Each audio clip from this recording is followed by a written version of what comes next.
Important members پکڑے گئے اور ان کی نشاندہی پہ یہ بھاری اسلحہ ان سے ملا ہے۔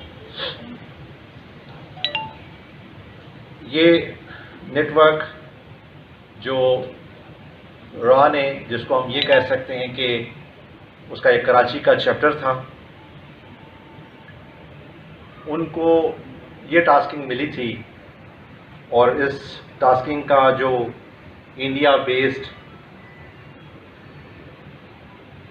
Mahmood Siddiqui India Karachi additional I G Karachi Ghulam Nabi Memon کی KPO میں پریس کانفرنس۔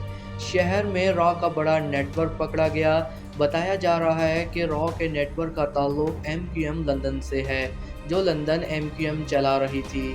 کراچی میں انٹیلیجنس ادارے کی مدد سے پکڑے جانے والے را کے نیٹ ورک کا تعلق لندن MQM سے ہے، جس کو چلانے والے MQM لندن کے دہشت گردوں میں سے ایک دہشت گرد کراچی واٹر سیوریج بورڈ کا ملازم، دوسرا دہشت گرد KMC کا ملازم، جبکہ تیسرا دہشت گرد کراچی یونیورسٹی کا ملازم بتایا جا رہا ہے۔